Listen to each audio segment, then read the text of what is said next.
Bonsoir à tous.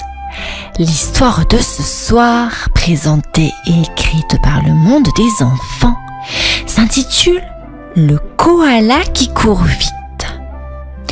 Nous allons bientôt débuter cette histoire. Mais avant de poursuivre notre vidéo, je t'invite à t'abonner et à cliquer sur la petite cloche de notification pour ne rien manquer de toutes nos belles histoires. Merci par avance à toi de nous soutenir activement. Nous allons à présent débuter la vidéo.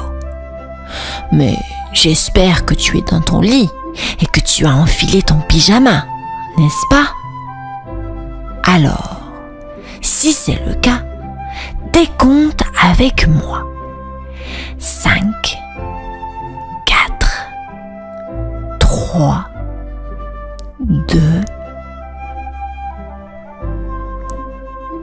Au milieu de la forêt, dans un arbre tout rond et tout doux, vivait un petit koala nommé Kaki. Kaki adorait dormir, enroulé dans un nuage de feuilles vertes qui sentait bon le soleil. Maman, pourquoi les feuilles sont-elles si moelleuses? Demandait souvent Kaki en se frottant les yeux après une longue sieste. Parce que l'arbre sait que les petits koalas aiment les câlins, répondait sa maman en lui caressant la tête. Kaki aimait aussi compter les étoiles le soir, juste avant de fermer ses grands yeux. 1, 2, 3.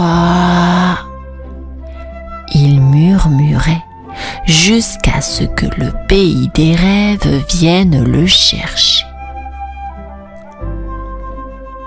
Parfois, ses amis kangourous lui disaient « Viens sauter avec nous !» Mais Kaki secouait doucement sa tête pelucheuse. « J'aime mieux rêver ici, où c'est calme et sucré comme le miel. »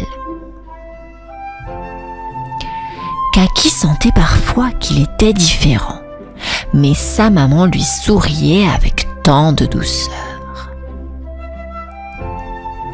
Chaque koala est spécial, et toi, mon chéri, tu brilles comme la lune. Et dans son cœur tout petit, Kaki savait qu'il avait un monde à lui. Un monde où chaque paresseuse sieste était une aventure dans le pays des rêves. Un jour, en jouant à cache-cache, tous les amis de Kaki couraient vite, vite, comme des papillons pressés. Kaki, lui, aimait prendre son temps, marchant petits pas par petits pas. Kaki, tu es lent comme un escargot, riait Liam le lapin en faisant des bonds. Mais les escargots sont mes amis, répondait Kaki avec un sourire. Ils sont calmes et ils aiment écouter. Kaki ne courait pas, ne sautait pas. Il préférait écouter le vent, regarder les fourmis travailler et sentir la chaleur du soleil sur sa fourrure. Un après-midi, sa maman le regarda avec ses yeux doux comme le miel et lui dit « Mon petit Kaki, tu sais, bouger peut être amusant aussi. Veux-tu essayer avec moi? On ira doucement. »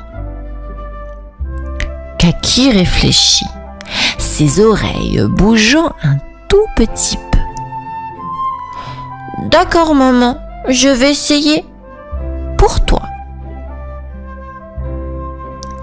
Ensemble, ils commencèrent à bouger doucement. Très doucement. Un pas après l'autre, ils sentirent leur cœur chanter.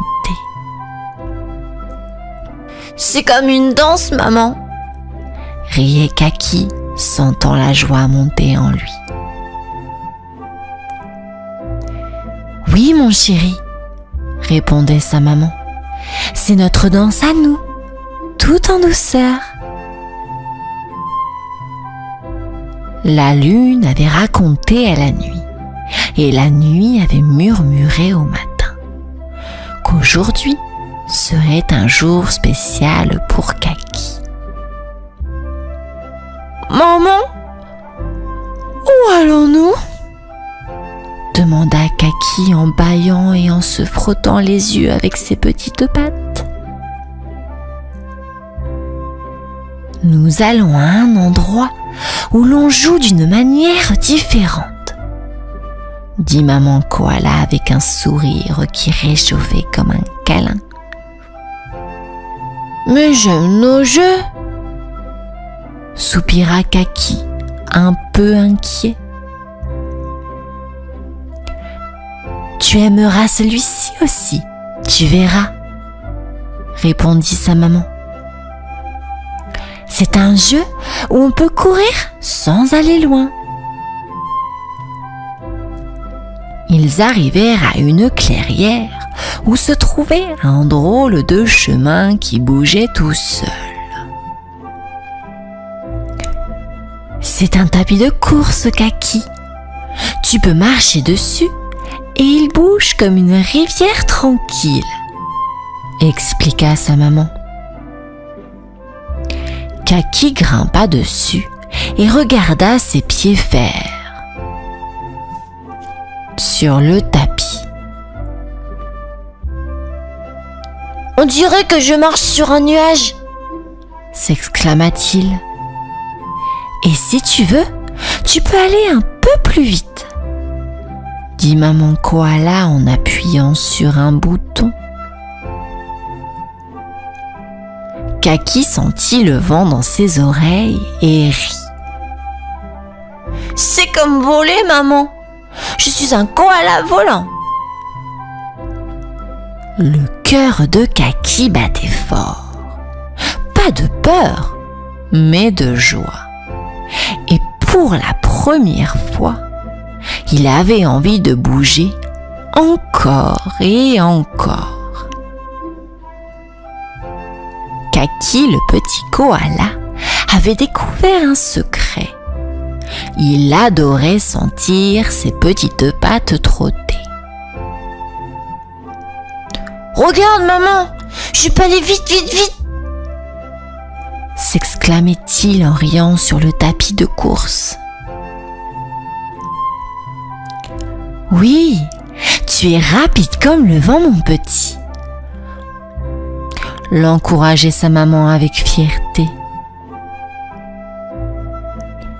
Ce jour-là, les amis de Kaki vinrent le voir. Qu'est-ce que tu fais ?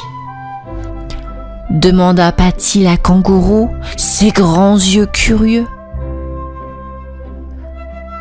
Je joue au koala rapide, répondit Kaki, une lueur espiègle dans ses yeux. Nous voulons essayer aussi, s'écrièrent les amis. Un par un, ils essayèrent le tapis de course. Mais c'était Kaki le plus rapide. Ses petites jambes devenaient fortes et rapides, et son cœur était gros comme le soleil. Wow, tu es comme un super koala, s'exclama Milo le wallaby. Kaki se sentit gonflé de fierté. Je suis Kaki le rapide et je vais m'entraîner chaque jour. Sa maman applaudissait, ses yeux brillants d'amour. Peut-être qu'un jour, tu courras dans un grand marathon, dit-elle. Kaki rêva de courir avec plein d'autres animaux, et son rêve était aussi grand que le ciel étoilé. Chaque matin, quand le soleil commençait à jouer à cache-cache avec les feuilles, Kaki se levait pour un nouveau jour d'aventure. « Maman, est-ce que c'est l'heure de courir ?» demandait Kaki, ses yeux pétillants d'excitation.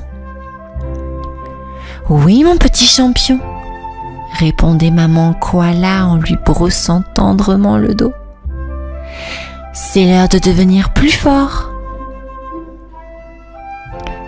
Kaki allait à la clairière où le tapis de course l'attendait, comme un ami silencieux. Il commençait par marcher, puis courait de plus en plus vite. « Je suis un koala fusée !» criait-il en riant.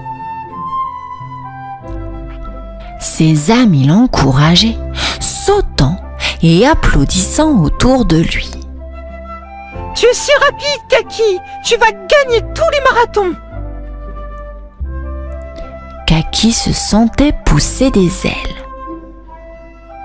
« Un jour, je courrai avec les plus grands et je leur montrerai comment un petit koala peut être grand. » Après l'entraînement, il était temps de se reposer. Maman koala lui lisait des histoires de koalas aventuriers et de grandes courses à travers les étoiles. Avec de l'entraînement et des rêves, tout est possible, murmurait maman koala. Et dans son petit cœur battant, Kaki savait qu'elle avait raison. Le grand jour était arrivé, le jour du marathon de la forêt. Kaki, avec son petit cœur qui faisait boum boum très fort, se tenait à côté de tous les coureurs. « Maman, j'ai un peu peur !» chuchota Kaki en serrant la main de sa maman. « Tu es prêt, mon Kaki, tu as le cœur d'un champion !» lui dit doucement maman koala. « Tout le monde est prêt ?» cria le grand émeu. Et fit la corne de départ. Kaki sentit ses pattes bouger, d'abord doucement, puis de plus en plus vite. « Je peux le faire !» se dit-il. Les arbres défilaient, les oiseaux chantaient, et les kangourous faisaient des bonds tout autour. « Regardez Kaki! Allez !» criait Patty. « Maman, maman, je vole !» s'écria Kaki en passant la ligne d'arrivée. Les animaux applaudissaient et Kaki sentit son cœur se remplir de joie. « J'ai couru, maman! J'ai vraiment couru! » « Je suis si fière de toi !»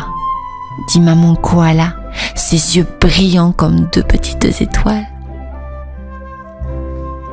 Et ce soir-là, Kaki s'endormit, un sourire sur les lèvres, sachant qu'il pouvait réaliser de grands rêves, car même les petits koalas pouvaient devenir grands dans leur cœur. Nous allons à présent débuter cette histoire.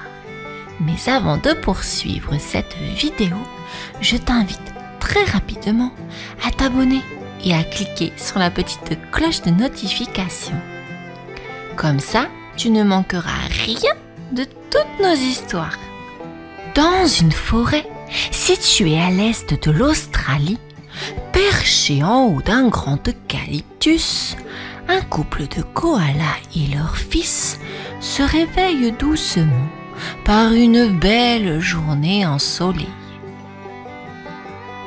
Bon anniversaire, Tico! Tu as aujourd'hui 3 ans! S'exclame sa maman toute heureuse. Merci, maman! Dit fièrement Tico. C'est un grand jour pour toi, mon fils. Tu es maintenant assez grand pour avoir ton propre eucalyptus, lui explique son papa, très enthousiaste. Génial! C'était mon rêve depuis tout petit. Un arbre, rien que pour moi. Mais j'avoue que j'ai un peu peur de m'y retrouver seule, dit tristement Tico. Nous viendrons te voir très souvent, Tico. Et comme tous les koalas de ton âge, tu dois maintenant construire ta propre famille, l'encouragea sa maman.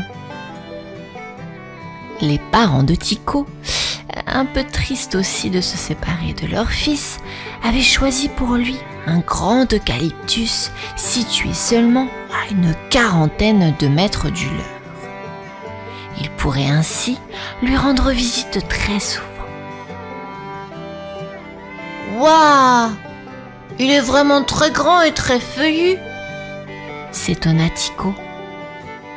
Tu es notre seul fils, alors nous avons choisi pour toi le plus bel arbre de la forêt, lui dit fièrement son papa.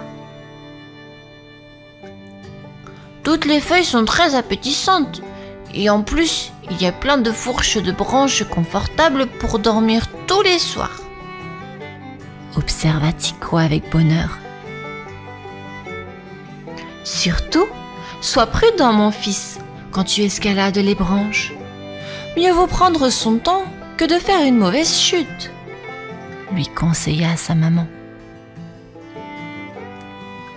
Une fois seul dans son arbre, Tico décida de visiter sa nouvelle maison de branches à la recherche des meilleures feuilles pour manger et d'un bon espace pour dormir. Arrivé à la 4e grosse branche, il tomba nez à nez avec 2 petits perroquets blottis l'un contre l'autre. Salut! Tu es un nouveau locataire de l'arbre? Lui demande alors un des petits perroquets. Bonjour, oui, j'ai aujourd'hui 3 ans et cet arbre est mon cadeau d'anniversaire, dit gaiement Tico. Bon anniversaire! Dirent ensemble les 2 perroquets. Lui, c'est Boris. Et moi, je suis Perrette. Nous sommes frères. C'est marrant, comme vous vous ressemblez. Je serais bien incapable de vous reconnaître si je vous revois un jour, avoua le petit koala en souriant. Nous sommes des loriquets à tête bleue. Si tu regardes d'un peu plus près, j'ai certaines plumes de ma queue qui sont très jolies car elles sont bleues, contrairement à celles de Boris qui sont restées vertes. Donc, tu me reconnaîtras sans problème à la prochaine rencontre, expliqua fièrement Berette. Tu trouves ta queue plus jolie que la mienne? S'exclame Boris un peu vexé. Eh bien, Tico, regarde bien mon bec. Il est d'un rouge bien vif et sans tache, ce qui fait tout mon charme, contrairement au bec de Berette qui est plutôt terne. Tu me reconnaîtras donc très facilement. Vous êtes drôle à vous chamailler comme ça. Vous vivez aussi dans cet arbre? Les questionna Tico.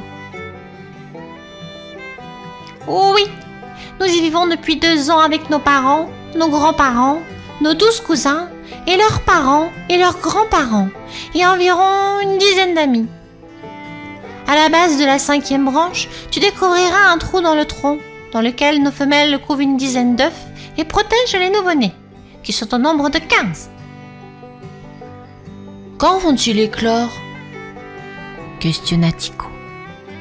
Normalement avant la fin du mois, répondit Boris. Waouh!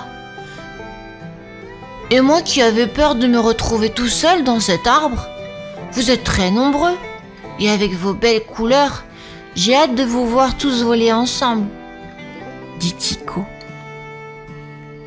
Si tu es d'accord, nous viendrons te voir de temps en temps pour te tenir un peu compagnie. Comme cela, tu ne t'ennuieras pas, proposa Bérette. Oh oui, avec grand plaisir, s'exclama avec joie Tycho. Tycho était heureux, mais le lendemain, il reçut la visite des parents de Boris et de Bérette, et ils avaient l'air très mécontents. Bonjour, monsieur Koala. Nous venons te voir pour te dire que ta présence dans cet arbre n'est pas la bienvenue. Tu manges les feuilles de notre eucalyptus et à cause de cela, nous avons peur qu'il n'y ait bientôt plus assez pour pouvoir nous protéger du soleil et des prédateurs, dit avec aplomb le père Loriquet. Mais je ne prélève que quelques feuilles tous les jours et veille à ne pas prendre les nouvelles pousses, dit timidement Tycho le koala. Oui, mais après tu auras une femme, puis des enfants koala.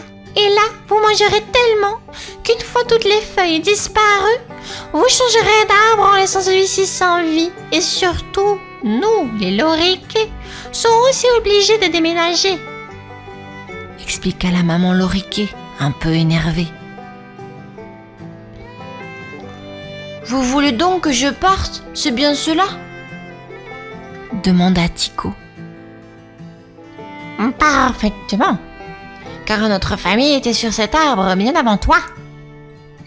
Tu dois te chercher un autre eucalyptus, pour le bien de tous, répond avec autorité le papa Loriquet.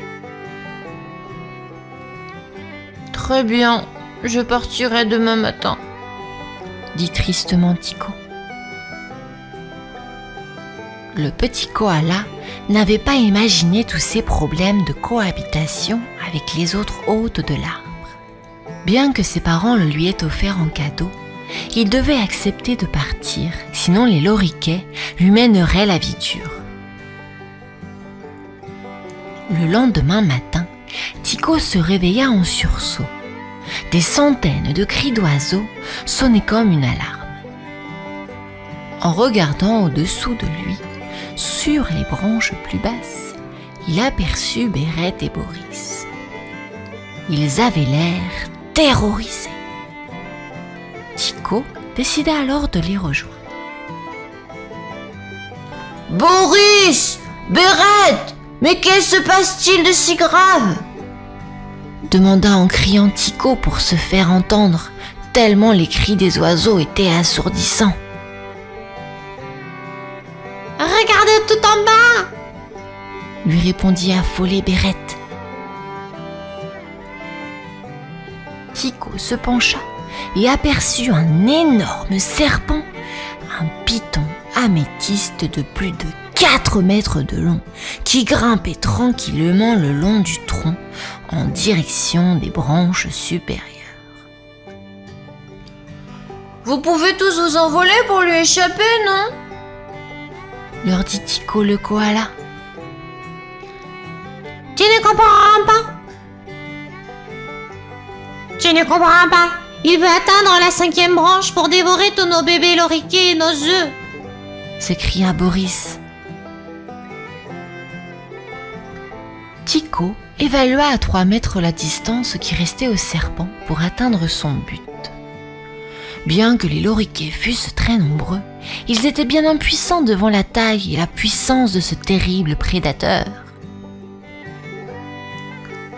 Comment les aider? Se demanda alors Tycho, car lui aussi n'avait pas envie de finir dans l'estomac du serpent. Alors, il eut une idée. Malgré les risques de chute, et pour ne pas rencontrer le serpent, il entreprit de descendre de l'arbre en passant par les extrémités des branches. Avec lenteur, mais assurance, il arriva bientôt à 2 mètres du sol. Là, devant lui, il aperçut la queue du serpent et, sans hésiter, s'y agrippa avec ses longues griffes.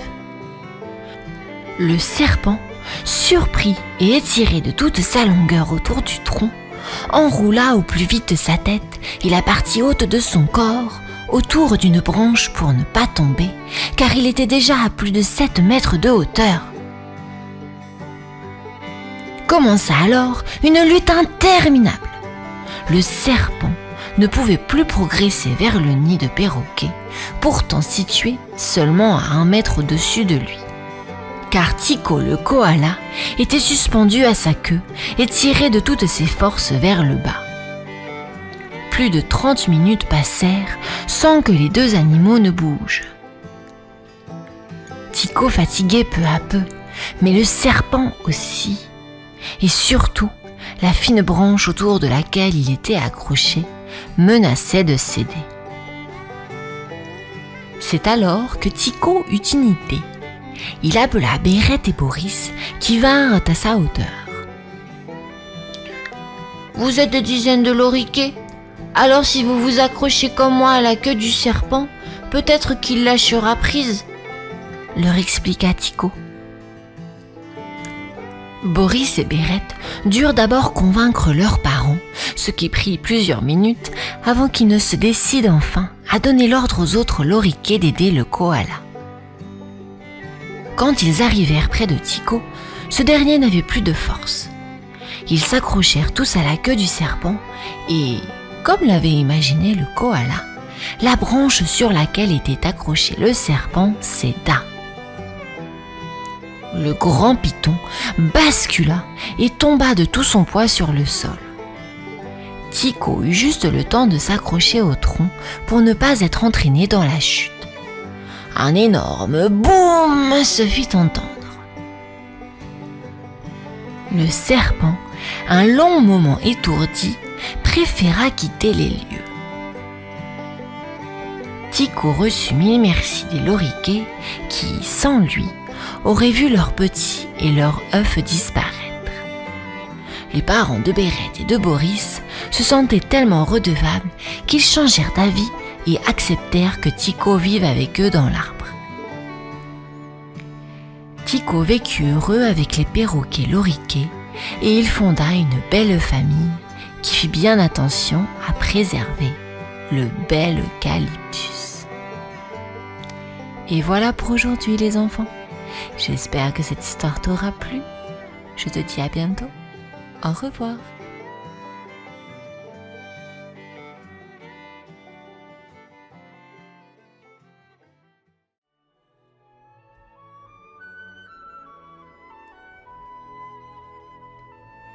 Laineux se réveilla doucement sous la lumière douce de l'aube. Ses yeux s'ouvrirent avec une lueur d'excitation dans leur douceur veloutée. Le petit mouton était prêt pour une journée spéciale, une journée qu'il avait attendue avec impatience depuis si longtemps. Sa première rentrée des classes. Sa chambre, décorée de couleurs douces et apaisantes, était emplie de la promesse d'une nouvelle aventure. Laineux s'étira, se leva de son petit lit douillet et sauta avec légèreté sur le sol en bois poli. Ses pattes toutes blanches étaient couvertes d'un duvet soyeux qui le rendait encore plus irrésistible. Dans un coin de la pièce, un sac à dos tout neuf attendait patiemment. Laineux se précipita vers lui, ses sabots frétillant d'anticipation. Il ouvrit le sac à dos pour découvrir un trésor de crayons colorés, de cahiers à dessin et d'une trousse garnie de fournitures scolaires étincelantes. Le petit cœur de Laineux bondissait de joie et son regard brillait d'excitation. Il savait que cette journée allait être spéciale, pleine de découvertes et d'aventures. La première page de son histoire à l'école allait bientôt s'écrire et il était prêt à la vivre avec tout son cœur de petit mouton doux et courageux. L'aîneux contempla son sac à dos tout neuf avec une excitation qui semblait faire vibrer chaque brin de sa douce laine. La matinée s'étirait avec douceur et le soleil se levait doucement derrière les montagnes lointaines. La lumière dorée de l'aube glissait à travers la fenêtre et faisait briller les crayons colorés, les cahiers à dessin et la trousse étincelante qui s'alignait soigneusement dans le sac. Le sac lui-même était d'un bleu clair, doux comme le ciel d'été. L'aîneux le prit dans ses pattes délicates, savourant la sensation du tissu lisse sous ses sabots. Il sentait encore le parfum neuf de la boutique où ses parents l'avaient acheté la veille. Chaque poche et compartiment était une promesse de découverte à venir. L'aîneux enfila le sac à dos sur son dos avec précaution, ajustant les bretelles pour qu'elles ne soient ni trop serrées ni trop lâches. Il se sentait tout fier, prêt à affronter cette nouvelle aventure. Chaque crayon et chaque cahier était une toile vierge, prêt à être rempli d'aventures, de dessins et de découvertes. Le petit mouton était prêt à plonger dans cette journée spéciale qui s'annonçait pleine de promesses. La vallée s'éveillait lentement sous le doux baiser du soleil matinal. L'aîneux, le petit mouton, se tenait devant sa maison en pierre, son sac à dos tout neuf prêt à l'action. Ses parents, de fiers brebis, se tenaient à ses côtés, rayonnant de fierté. Le chemin vers l'école était un voyage à travers un paysage enchanteur. Ils traversèrent des prés tapissés d'herbes vertes et parsemés de fleurs sauvages aux couleurs vives. Le chant des oiseaux résonnait dans l'air pur, créant une mélodie joyeuse qui les accompagnait tout au long du trajet. Un ruisseau argenté serpentait à travers la vallée, ses eaux claires miroitant sous la lumière du matin. Les grenouilles s'étaient rassemblées sur les rives pour un concert croissant.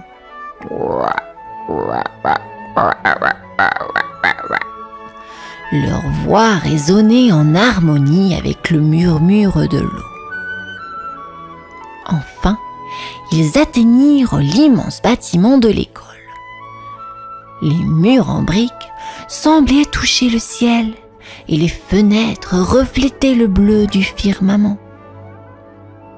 L'aîneux se sentait tout petit à côté de cette majestueuse structure, mais il était prêt à explorer ce nouveau monde qui l'attendait à l'intérieur.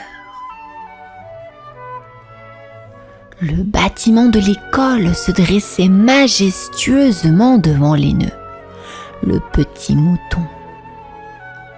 Les briques rouges du mur semblaient s'élever jusqu'au ciel et les fenêtres en vitraux projetaient des éclats de lumière chatoyant sur le sol pavé. C'était comme s'il pénétrait dans un château enchanté. L'aîneux avança prudemment, ses sabots résonnant légèrement sur les pavés.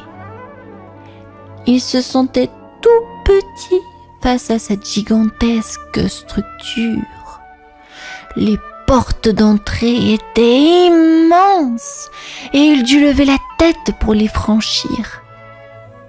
L'intérieur était tout aussi impressionnant. Les murs étaient ornés de peintures colorées et des affiches joyeuses décoraient les couloirs.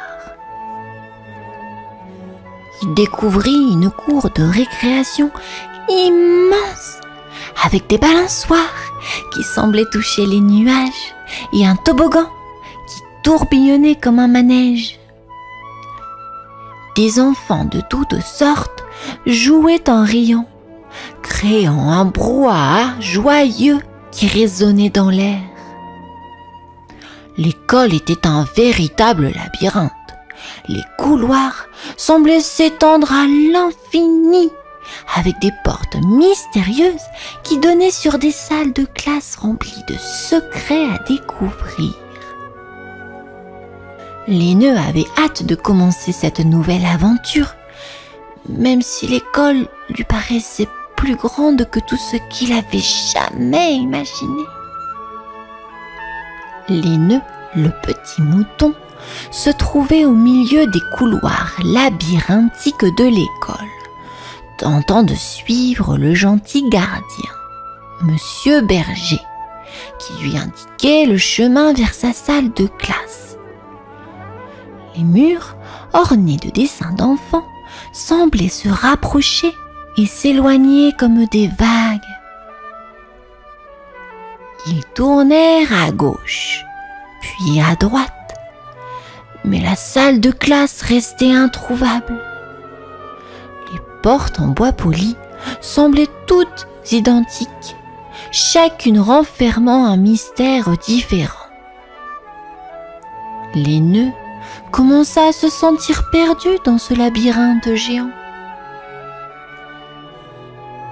Monsieur Berger marqua une pause et prit la petite patte de l'aîneux dans la sienne. Son visage bienveillant affichait un sourire rassurant. Il lui dit doucement: « Ne t'inquiète pas, l'aîneux. Nous allons trouver ta classe. Il y a tellement de couloirs ici. Mais avec un peu de patience, nous y arriverons. » L'aîneux hocha la tête, se sentant reconnaissant d'avoir un guide aussi gentil. Ensemble, ils reprirent leur exploration des couloirs, cherchant la salle de classe où l'attendait une nouvelle aventure. Lorsque l'aîneux entra enfin dans la salle de classe, une douce odeur de crayon de couleur flotta dans l'air. Tous les autres animaux étaient déjà assis, souriants et curieux, attendant le début de la journée. Madame Chèvre, l'enseignante, se tenait devant le tableau noir, son sourire accueillant éclairant la pièce. L'aîneux s'approcha timidement de la salle, sentant le regard des autres élèves posé sur lui. Ses pattes blanches se glissaient presque silencieusement sur le sol. Madame Chèvre le salua chaleureusement et lui montra une place vide. Cependant, l'aîneux se sentait timide. Les mots que Madame Chèvre utilisait semblaient être dans une langue étrangère et les mathématiques étaient comme une énigme compliquée. Il baissa les yeux, fixant son cahier à dessin avec appréhension. Les autres élèves étaient gentils, mais il était difficile pour lui de se joindre à leurs conversations animées. Il n'osait pas lever la main pour poser des questions, de peur que les autres se moquent de lui.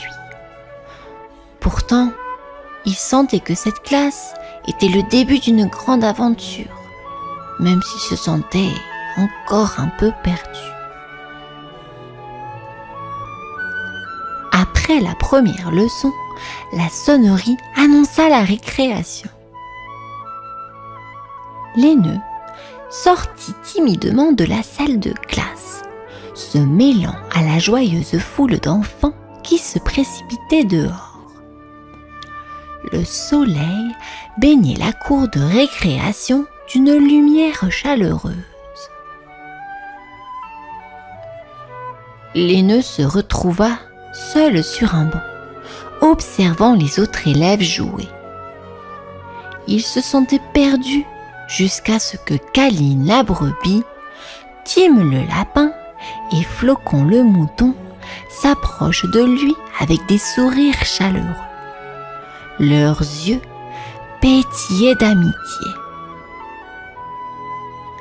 « Caline, avec sa laine blanche douce comme des nuages, se pencha vers l'aîneux et dit: Salut l'aîneux! Tu es nouveau ici, n'est-ce pas? Ne t'inquiète pas, on est là pour t'aider à te sentir bien à l'école. Tim, agile et sautillant, ajouta: Oui, et on peut te montrer tous les œufs amusants que l'on fait pendant la récréation. Tu verras, c'est super. Flocon, avec son pelage d'un blanc immaculé, sourit en disant: Et si tu as des questions sur les leçons, n'hésite pas à les poser. On est là pour t'aider et apprendre. Les mots doux de ses nouveaux amis réchauffèrent le cœur de l'aîneux. Avec leur soutien, il se sentit moins seul et plus confiant. Ils jouèrent ensemble, rirent et partagèrent des histoires pendant la récréation, créant ainsi des liens d'amitié qui étaient comme des rayons de soleil dans sa journée. Les jours à l'école s'écoulaient doucement pour l'aîneux. Grâce à l'amitié et au soutien de ses camarades, Caline, Tim et Flocon, il commençait peu à peu à s'adapter à ce nouvel environnement. Les leçons de mathématiques, de lecture et d'écriture devenaient de moins en moins mystérieuses. Un jour, l'aîneux réussit à écrire son nom pour la première fois. Il était assis à son pupitre, le crayon entre ses sabots, concentré sur chaque lettre. Les lignes du L, du A, du I, du N, du E et du U prenait forme sur la page blanche, et son visage s'illumina de fierté. Madame Chèvre, son enseignante bienveillante, vint près de lui, souriante, et le félicita chaleureusement. L'aîneux se sentit tout fier, comme si une porte s'était ouverte vers de nouvelles possibilités. Chaque petite victoire, chaque lettre tracée, chaque calcul réussi le rapprochait un peu plus de l'épanouissement dans ce nouveau monde qu'était l'école. Chaque jour était une occasion de grandir et d'apprendre. Et l'aîneux était prêt maintenant à relever ses défis avec courage. Un après-midi ensoleillé, Caline, Tim et Flocon proposèrent à l'aîneux de partir à l'aventure dans les couloirs mystérieux de l'école. Ils quittèrent la salle de classe en douce, leurs pattes soyeuses glissant silencieusement sur le carrelage lustré. Les couloirs semblaient sans fin, mais avec l'excitation de la découverte, chaque tournant était une nouvelle aventure. Ils passèrent devant des portes énigmatiques, certaines menant à des salles de classe vivement décorées, d'autres à des lieux inconnus.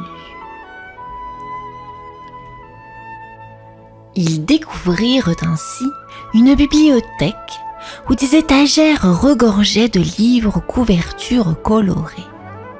Le doux murmure des pages tournées emplissait l'air, et l'aîneux se sentit émerveillé par la multitude de mondes contenus entre les pages.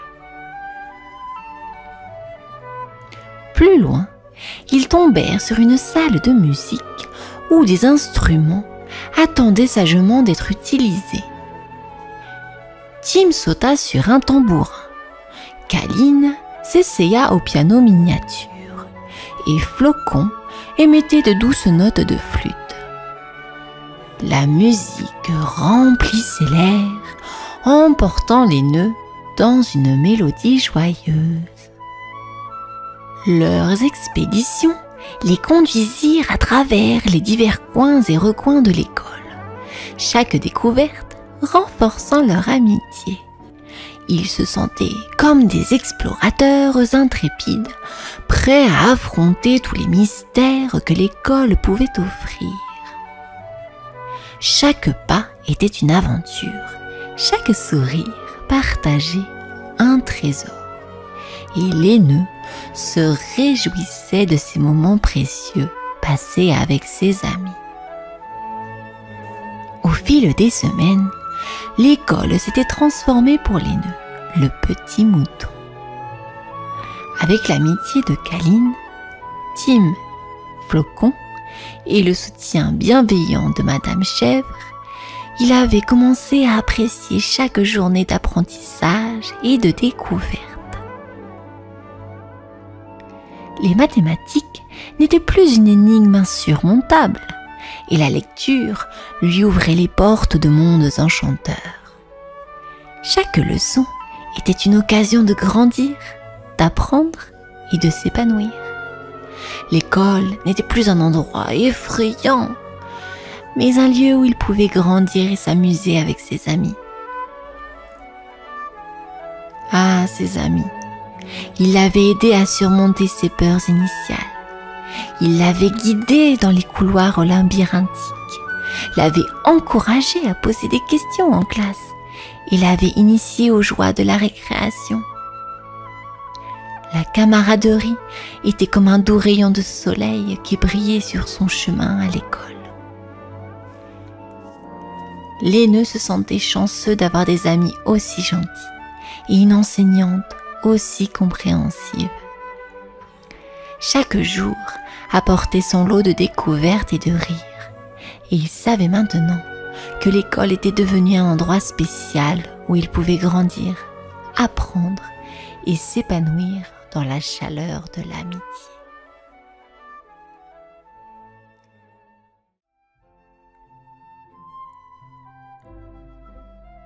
Casimir le crocodile cherchait un coin calme pour son bain. Mais une porte claque. Il fronce les sourcils, puis la perceuse du voisin gronde. Casimir soupire. Ah, je veux juste un peu de calme, marmonne-t-il doucement. Il s'installe dans sa baignoire, les jouets de bain flottant autour de lui, quand on frappe à la porte. « Casimir, tu viens jouer ?» crient les enfants dehors.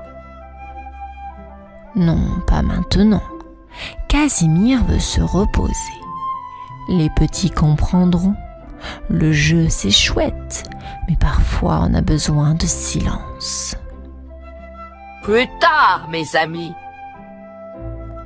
répondit Casimir avec douceur. Il plongea sa queue dans l'eau et les gouttes chatouillent son grand nez vert. Il essaie de sourire, mais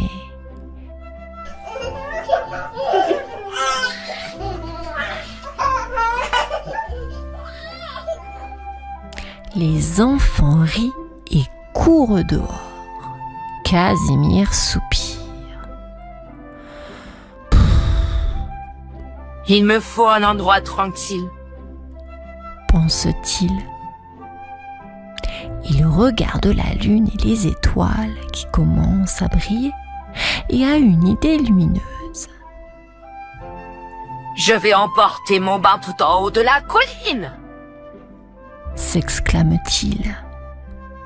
Alors, avec une grande inspiration, il commence à pousser sa baignoire vers la colline, rêvant déjà au doux silence qui l'attend. Avec un grand et un gros Casimir pousse sa baignoire. Elle roule sur l'herbe douce jusqu'en haut de la colline. Ouf, Ça y est. dit Casimir en s'essuyant le front avec son bras. La colline est silencieuse. On n'entend que le des chouettes et le des grillons. C'est la musique de la nuit, douce et apaisante. Casimir remplit sa baignoire d'eau claire et regarde le ciel. Les étoiles scintillent comme de petites lumières magiques. Ah, parfait pour un bain de lune. Dit-il en souriant. Il glisse dans l'eau, faisant de petites vagues qui brillent sous la lune. Casimir ferme les yeux. Il est si content. Ça bue, ça boit, ça baigne. Chante-t-il doucement. Mais soudain, une petite ombre jaune apparaît. C'est un canard, tout doux, tout mignon. Puis-je me joindre à toi? Demande le petit canard en battant des ailes. Casimir ouvre un œil, puis l'autre. Il sourit grand. Bien sûr, viens. Il y a de la place pour deux dans cette baignoire de lune. Et comme ça, dans la nuit paisible, Casimir et le canard partagent un bain étincelant, plein de rires doux et de clapotis joyeux. Casimir et le petit canard jaune s'amusaient dans l'eau. Ils faisaient des vagues et des bulles qui montaient jusqu'aux étoiles. Mais alors qu'ils riaient,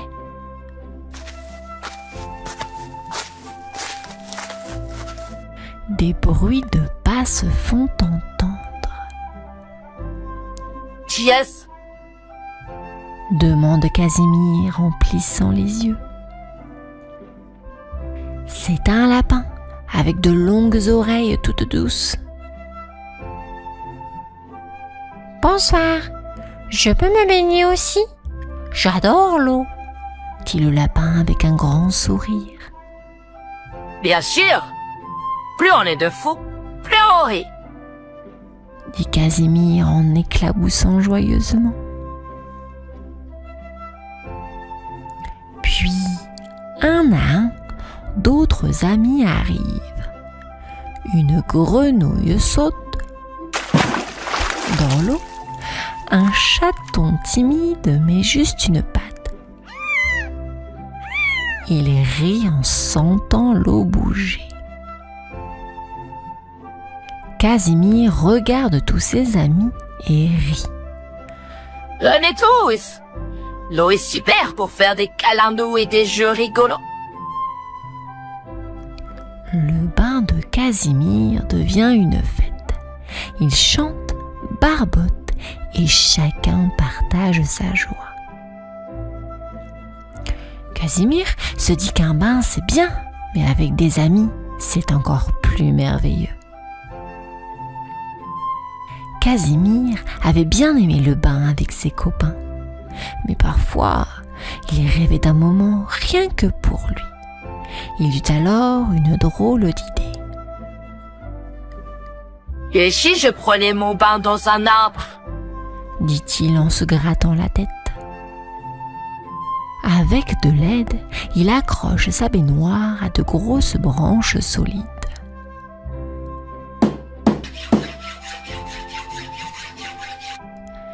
Les cordes sont attachées. Voilà. Un bain suspendu entre les feuilles. S'exclame-t-il tout content. Casimir monte prudemment et plonge dans l'eau avec un petit.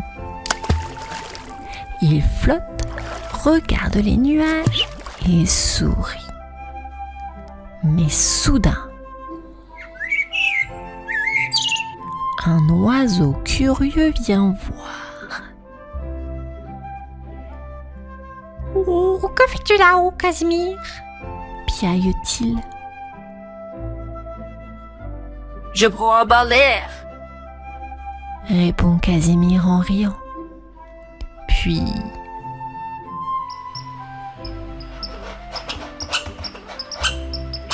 un écureuil pointe son nez. Puis-je me joindre à toi? C'est amusant, en bas dans les arbres. Demande-t-il avec des yeux brillants. Bien sûr, saute. Dit Casimir. Bientôt, des papillons dansent autour et même une coccinelle vient se poser. Casimir comprend qu'il y a toujours de la place pour des amis, même dans un bain suspendu. Il rigole et partage un moment au perché, aussi léger qu'une brise. Casimir adorait les arbres et ses nouveaux amis, mais les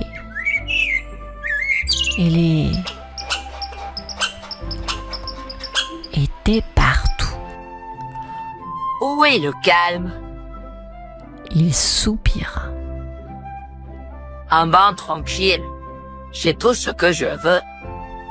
Murmura-t-il. Il redescendit de l'arbre et rentra chez lui. Sa baignoire semblait si vide et silencieuse.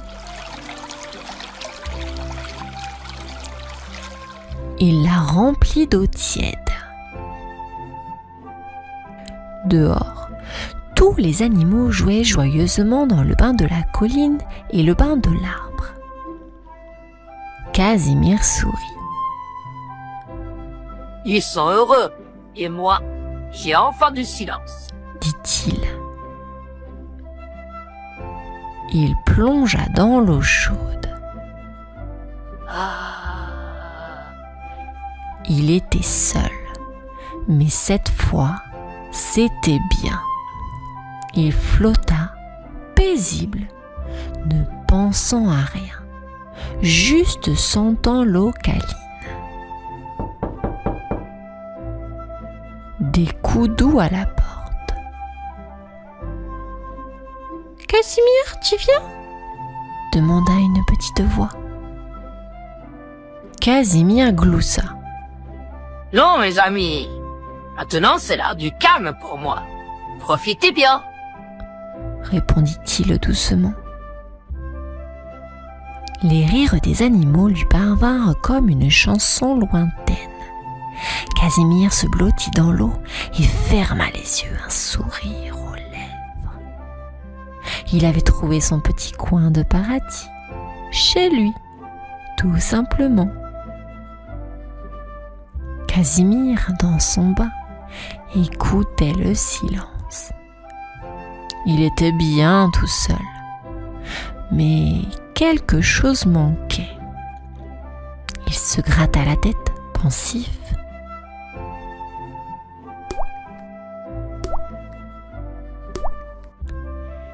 Des petites gouttes de pluie commençaient à tomber. Casimir regarda par la fenêtre et vit tous ses amis qui couraient se mettre à l'abri. Oh! Mes amis sont tous mouillés. S'inquiéta Casimir.